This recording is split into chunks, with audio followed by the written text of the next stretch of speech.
Before the great deluge, in the days of antiquity, a profound transgression occurred.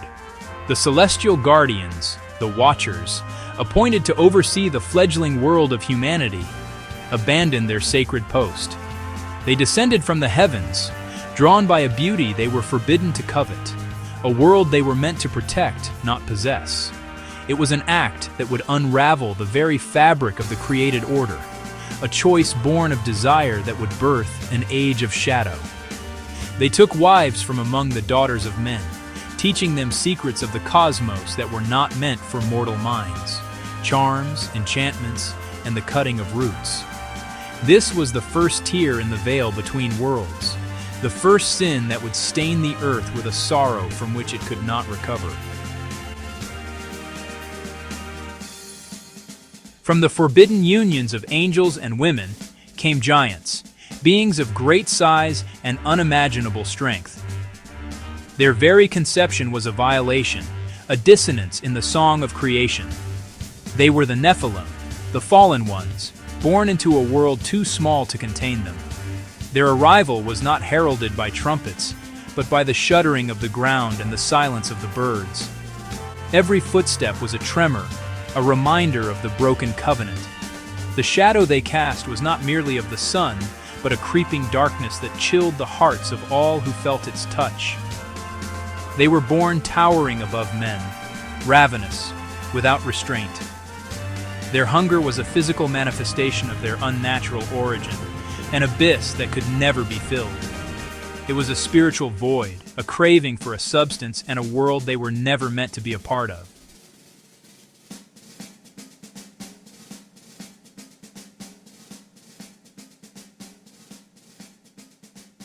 At first they ate what men grew, but their hunger grew. The toil of 1,000 hands, the harvest of an entire season, would vanish in a single day to feed one. The storehouses of cities were emptied, the fields were rendered barren, and the careful balance of civilization began to fray. Humanity, once masters of the land, became mere foragers in the shadow of their insatiable offspring. The labor of mankind became a tribute to a bottomless appetite. Every sunrise brought a new, desperate search for sustenance, not for themselves, but to placate the giants who walked among them. Hope dwindled with each passing day, replaced by a gnawing fear and the hollow echo of starvation. When the earth could no longer sustain them, they turned against the people. The final horrifying threshold was crossed. The pact of kinship, however strained, was broken. The giants, driven by a hunger that had consumed all of the earth's bounty, now saw their smaller kin not as family, but as food. Terror spread like fire. With every step, the world trembled. It was a reign of absolute fear. Villages that had stood for generations were wiped from the earth in an afternoon. The sounds of life were replaced by the sounds of destruction. The splintering of wood, the crashing of stone, and the piercing cries of the hunted. High above the chaos, their sires looked down upon the ruin they had wrought. The very beings they were sworn to guide were now being devoured by their own children. The weight of their transgression settled upon them, a burden heavier than any mountain.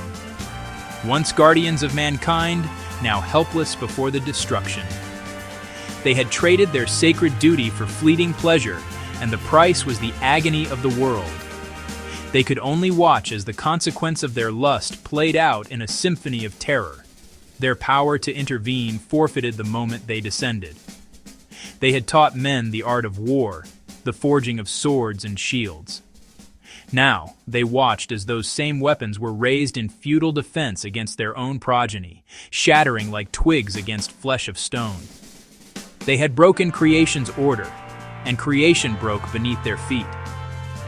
The natural world revolted. Rivers were dammed by their passage, their courses diverted. Mountainsides sheared away in massive landslides, triggered by their brawls. The very laws of nature seemed to buckle under the strain of their existence.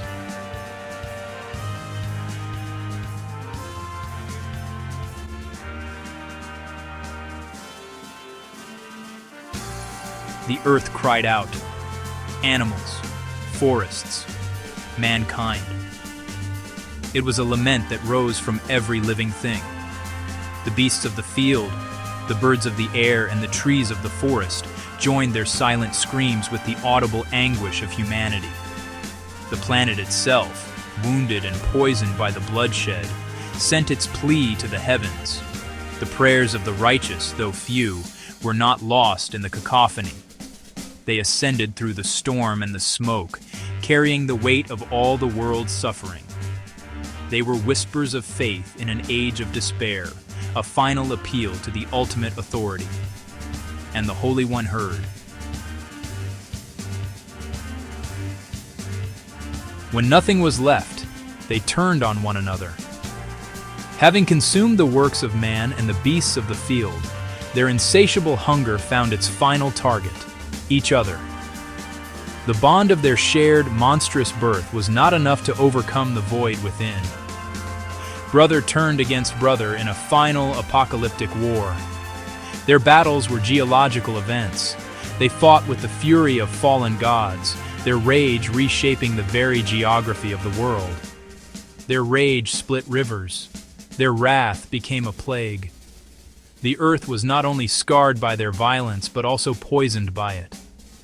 Where their blood fell, the ground became barren and toxic for generations. Their decaying bodies were mountains of pestilence, spreading disease on the wind.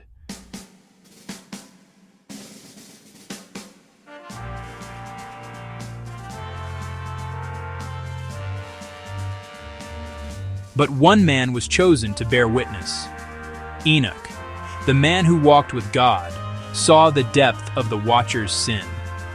He was the seventh from Adam, a man of righteousness in a world drowning in corruption. He was given eyes to see not just the physical destruction, but the spiritual decay that fueled it. How long can creation bear this wound? The earth cannot endure this. Their judgment is sealed. Through him, the divine verdict would be delivered. He was the scribe who would record the transgression and pronounce the coming judgment upon the fallen angels. He knew the end of all flesh had begun. The corruption had spread too deep. The wound was too grievous to be healed. The world now required not a cure, but a cleansing. This is the chapter where corruption becomes unstoppable. It had become a self-perpetuating cycle of violence and consumption, a cancer devouring its host. The sin of the few had become the ruin of all. The world was caught in a death spiral, pulling everything good and pure down with it.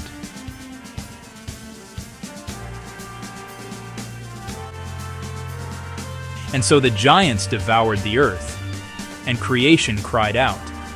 This is the legacy of the Watchers, and the reason judgment must come. This was the evidence presented to the celestial court: the broken world, the silenced prayers, the blood-soaked soil. A cleansing flood was no longer a threat, but a necessity, a promise to wash the world clean of the stain of the Nephilim and begin anew. The age of giants was over. The age of judgment was at hand.